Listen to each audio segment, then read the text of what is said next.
What if the moments when you feel most reactive, most out of control, and least like your best self actually contain the greatest opportunities for emotional growth and self-discovery?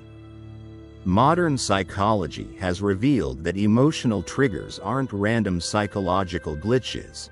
They're sophisticated information systems that reveal our deepest values, unhealed wounds, and unexpressed needs. Today we're going to explore how transforming your relationship to triggers can become the foundation for unprecedented levels of emotional resilience and authentic self-expression. The ancient Stoic philosophers understood something about emotional reactivity that modern trauma-informed psychology has rediscovered. We are not victims of our emotional responses, but we can become conscious participants in how we relate to them.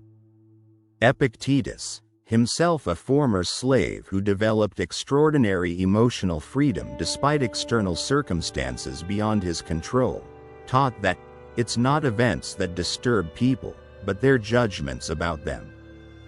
This insight points to a revolutionary possibility: that our triggers, while often uncomfortable and sometimes overwhelming, contain within them the very information we need to develop greater emotional intelligence and resilience. From a neurological perspective, triggers represent moments when past experiences interface with present circumstances in ways that activate our nervous system's threat detection mechanisms, often bypassing rational thought entirely. But here's what makes triggers particularly relevant to those of us committed to developing emotional intelligence. They reveal the exact locations where our conscious awareness hasn't yet integrated aspects of our experience. Every trigger is essentially your psyche saying, "There's something here that needs attention, understanding, and integration." Rather than seeing triggers as problems to be eliminated, we can begin to recognize them as sophisticated feedback systems pointing toward our next level of emotional development. The neuroscientist Dr. Dan Siegel describes triggers as neural firing patterns that become activated when current experiences resemble past situations that required heightened vigilance or protective responses. What's fascinating is that these patterns often operate below conscious awareness, meaning we can find ourselves in full emotional reactivity before our rational mind even understands what's happening. Consider the existentialist insight that we are thrown into circumstances we didn't choose but are always free to choose our response. Triggers represent the precise moments where this philosophical principle becomes intensely practical. In the gap between trigger and response lies our capacity for genuine freedom, not freedom from having emotional reactions, but freedom in how we relate to those reactions when they arise. Understanding triggers requires exploring what happens in your brain and nervous system during moments of emotional activation. When you encounter a trigger, your amygdala, the brain's alarm system, scans current circumstances for resemblances to past threats or overwhelming experiences. This process happens in milliseconds, long before your prefrontal cortex can engage rational analysis or conscious choice. Dr. Bessel van der Kolk's groundbreaking research reveals that traumatic or overwhelming experiences create what he calls implicit memories, bodily and emotional impressions that remain active in our nervous system even when we can't consciously recall the original events. These implicit memories explain why triggers often feel so intense and seemingly irrational. Your body is responding to past dangers that your conscious mind may not even remember. But triggers aren't limited to major trauma. They can develop around any experience where we felt overwhelmed, misunderstood, or unable to express our authentic response. The colleague who interrupts you during meetings might activate the same defensive patterns that developed when you felt unheard as a child. The partner who withdraws during conflict might trigger abandonment fears rooted in early relationships where love felt conditional. This understanding transforms how we relate to our own reactivity. Instead of judging ourselves for having intense responses, we can begin to appreciate the sophisticated protective mechanisms that developed to help us navigate difficult circumstances. Every trigger represents a younger part of yourself that learned to be hypervigilant about certain situations, and that vigilance served an important protective function at the time. Consider someone like Thomas, a project manager who found himself becoming furious whenever team members missed deadlines. His anger seemed disproportionate to the actual consequences. Projects rarely failed because of small delays, yet he couldn't seem to moderate his response. Through exploring his trigger pattern, Thomas discovered that his reactivity connected to childhood experiences of being held responsible for his younger siblings' mistakes. Missing deadlines activated the same fear of being blamed for others' failures that had shaped his nervous system decades earlier. This insight didn't eliminate Thomas's concern for deadlines, but it transformed his relationship to his emotional response. Instead of being overwhelmed by anger, he could recognize the underlying fear and address both the practical issue of project management and his own emotional needs for security and fairness.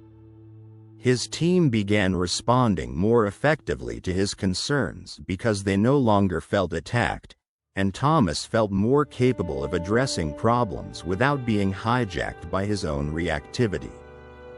Perhaps the most transformative shift in understanding triggers involves recognizing that they contain valuable information about our values, needs, and boundaries. What appears to be irrational emotional intensity often reveals precisely what matters most to us, and what we haven't yet learned to protect or express skillfully. The psychologist Dr. Gabor Mate suggests that our strongest emotional reactions occur when current situations activate what he calls unmet developmental needs, authentic requirements for safety, recognition, autonomy, or connection that weren't adequately supported during our formation. Triggers represent moments when these deep needs encounter circumstances that seem to threaten their fulfillment. From this perspective, mastering triggers isn't about eliminating emotional reactions or achieving perfect equanimity. It's about developing the capacity to extract the valid information within intense emotions while choosing conscious responses rather than being driven by unconscious patterns. This requires what I call trigger literacy, the ability to decode the messages embedded within your emotional activation without being overwhelmed by the intensity. Here we encounter one of the most counterintuitive aspects of emotional mastery. The people who seem most free from reactivity haven't eliminated their triggers. They've developed a different relationship to them. They've learned to remain present with intense emotions without being consumed or controlled by them. This capacity, which contemplative traditions call equanimity, represents one of the highest expressions of emotional intelligence. The Zen teacher Pema Chodron describes this process as making friends with your demons, learning to relate to difficult emotions with curiosity and compassion rather than resistance and judgment. This doesn't mean becoming passive or failing to protect yourself from genuinely harmful situations. It means developing the inner spaciousness to choose your responses consciously rather than reacting automatically to emotional activation. Consider someone like Dr. Patricia Ramirez, an emergency room physician who initially struggled with certain patients who reminded her of her critical father. These interactions would activate intense anxiety and self-doubt, affecting both her clinical judgment and her ability to provide compassionate care. The breakthrough came when she learned to recognize the difference between her emotional response to these patients and the actual clinical information she needed to focus on. Instead of trying to eliminate her emotional reactions, Patricia developed what she called dual awareness, the capacity to notice her internal activation while simultaneously maintaining professional focus on patient care. She could acknowledge to herself, "I'm feeling triggered right now," while continuing to provide skillful medical attention. Over time, this practice actually reduced the intensity of her triggers because she was no longer fighting against them or judging herself for having them. This illustrates a crucial principle. Resistance to triggers often intensifies them, while acceptance and understanding tends to transform them naturally. When we stop trying to eliminate emotional reactions and start relating to them with curiosity, we create the conditions for genuine integration and healing. Understanding triggers becomes even more complex when we recognize that they don't occur in isolation. They arise within relationships and social contexts that often involve other people's triggers as well.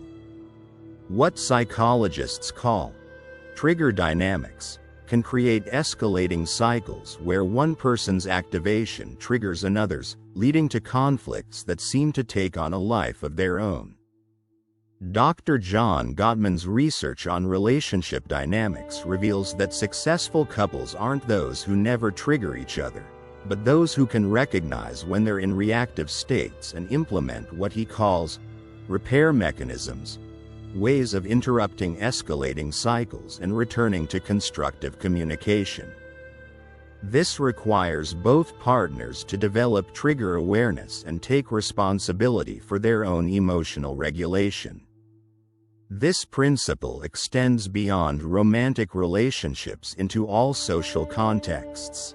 In workplace conflicts, family dynamics, and community interactions, understanding trigger patterns can transform seemingly intractable disputes into opportunities for deeper connection and mutual understanding.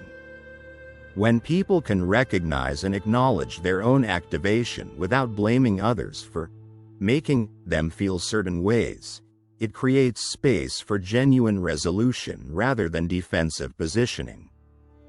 The key insight here is that while others may activate our triggers, they don't create them. Our triggers belong to us.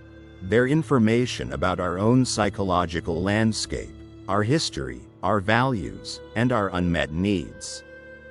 Taking ownership of our triggers isn't about self-blame. It's about recognizing where our power for transformation actually lies. Transforming your relationship to triggers requires specific practices that work with the nervous system's natural healing capacity while honoring the protective wisdom embedded within emotional reactivity. The following protocols are designed to help you develop what I call conscious responsiveness, the ability to remain present and choiceful even during intense emotional activation. 1. The Stop, Look, Listen protocol. When you notice yourself becoming emotionally activated, practice this 3-step process. First, stop whatever you're doing and avoid immediate reaction. This interrupts the automatic pattern that typically follows trigger activation. Second, look inward with curiosity rather than judgment, noticing what's happening in your body, your emotions, and your thoughts without trying to change anything yet. Third, listen to what your emotional reaction might be trying to communicate, what value, need, or boundary might be seeking expression. This protocol works because it inserts conscious awareness into the gap between trigger and response, allowing your prefrontal cortex to come online and participate in your experience rather than being hijacked by limbic reactivity. Research by Dr. Daniel Siegel shows that simply naming emotional experiences activates the prefrontal cortex and begins to regulate the amygdala's alarm response. 2. The somatic tracking method. Since triggers often bypass rational thought and activate the body directly, developing body awareness becomes crucial for trigger mastery. When you notice emotional activation, practice tracking the physical sensations without trying to eliminate or change them. Notice where you feel tension, heat, constriction, or energy in your body. Breathe into these areas with gentle attention rather than resistance. This approach, based on Peter Levine's somatic experiencing research, helps complete the nervous system's natural activation and discharge cycles that often get interrupted during overwhelming experiences. Instead of trying to think your way out of emotional intensity, you learn to allow your body's wisdom to process and integrate the activation naturally. 3. The values archaeology practice.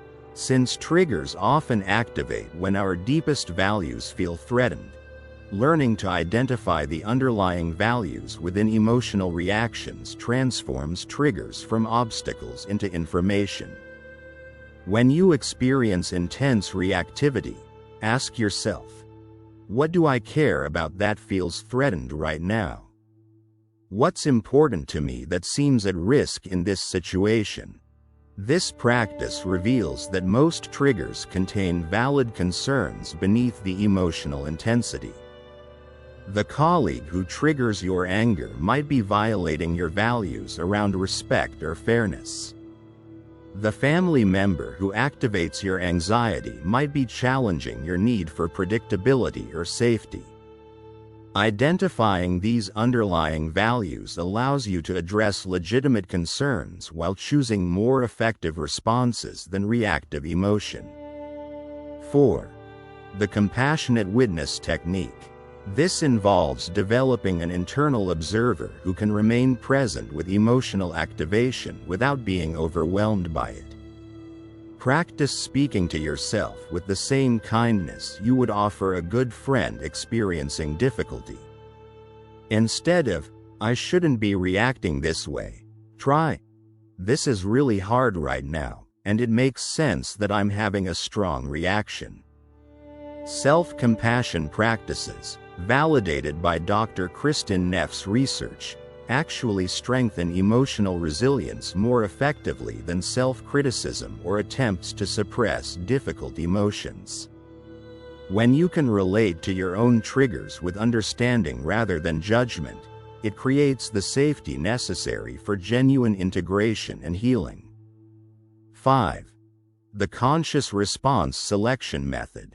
The final protocol involves learning to choose your responses based on your values and intentions rather than automatic patterns. After using the previous techniques to create space around your emotional activation, ask yourself, given what I really care about in this situation, how do I want to respond? What would serve both my authentic needs and the relationship or situation I'm in?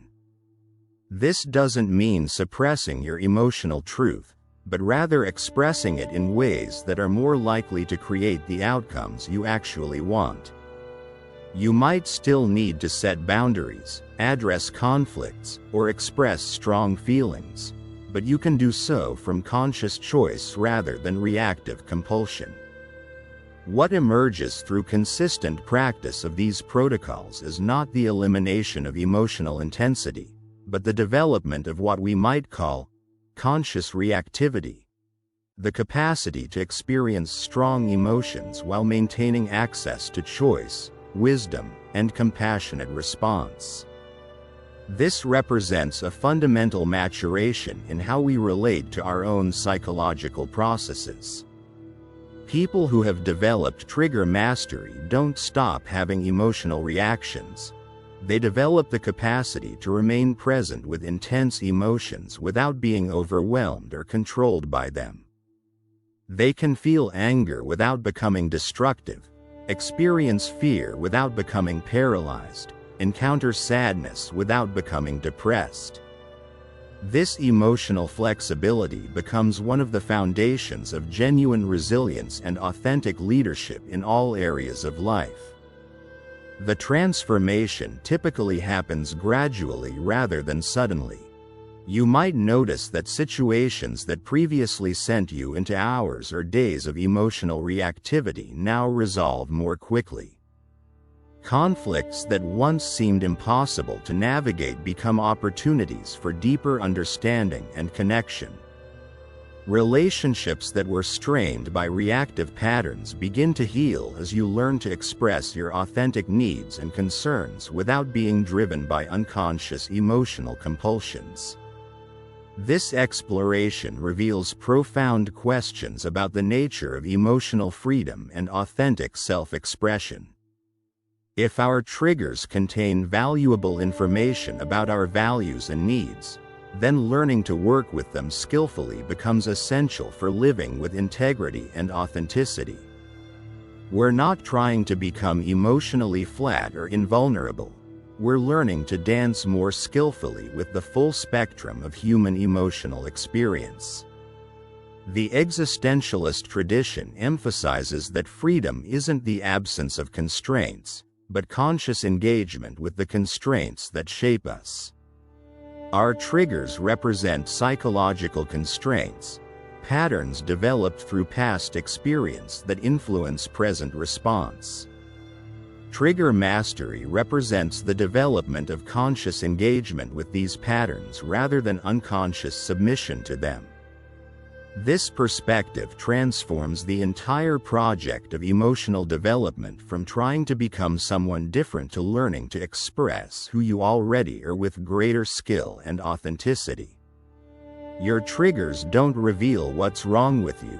They reveal what's most important to you and where you haven't yet developed the capacity to protect and express those values skillfully. The journey of trigger mastery is ongoing rather than a destination you reach and then maintain effortlessly. Life continues to present new situations that activate different aspects of your psychological history and reveal new edges for growth and integration. This isn't a sign of failure or incomplete development. It's the natural process of consciousness encountering increasingly complex challenges and developing greater capacity for skillful response. What changes through practice isn't the presence of triggers, but your relationship to them. Instead of being surprised and overwhelmed by emotional intensity, you begin to recognize activation as familiar territory that you know how to navigate. Instead of judging yourself for having strong reactions, you can appreciate the information they contain while choosing responses aligned with your deepest values and intentions. This creates a positive cycle. As you develop greater skill in working with triggers, you become more emotionally available for authentic relationship and meaningful contribution. As your relationships deepen and your contributions become more effective, you encounter new situations that reveal additional triggers and opportunities for growth. The process becomes self-reinforcing rather than self-defeating. The hidden power within emotional triggers lies not in their elimination, but in their transformation from unconscious compulsions into conscious information systems that guide your ongoing development and authentic self-expression. Every moment of intense emotional activation becomes an opportunity to practice presence, compassion, and conscious choice, skills that serve not only your personal growth but your capacity to contribute meaningfully to your relationships and communities. What makes this work particularly valuable in our current historical moment is that individual emotional intelligence directly impacts collective resilience and wisdom. When more people develop the capacity to work skillfully with their own triggers, we create the possibility for more conscious dialogue around difficult topics, more effective collaboration in challenging circumstances, and more compassionate responses to the inevitable conflicts that arise in human communities. Your triggers don't represent obstacles to emotional intelligence. They're the very curriculum through which emotional intelligence develops. Each intense reaction contains precise information about what you care about most deeply and where your consciousness is ready to grow next. Learning to decode and work with this information transforms triggers from problems to be solved into allies in your ongoing evolution. Remember that trigger mastery isn't about achieving perfect emotional control or never being activated by circumstances beyond your preference. It's about developing the capacity to remain present, curious, and responsive even during intense emotional experiences. This presence becomes a gift not only to yourself but to everyone whose life you touch, creating ripples of consciousness and compassion that extend far beyond your immediate circumstances. The practices we've explored today represent beginning steps in a lifelong journey of emotional development and authentic self-expression. As you experiment with these approaches, notice how your relationship to intensity changes, how your capacity for authentic communication develops, and how your ability to remain present during difficult circumstances grows stronger through consistent practice. If this exploration of the hidden intelligence within emotional triggers has offered you new perspectives on the relationship between reactivity and wisdom, subscribe for more insights into the fascinating territory where psychology, philosophy, and practical wisdom converge. Your triggers aren't obstacles to overcome. They're teachers waiting to reveal the next level of emotional intelligence and authentic freedom that's ready to emerge through your conscious engagement with the full spectrum of human experience.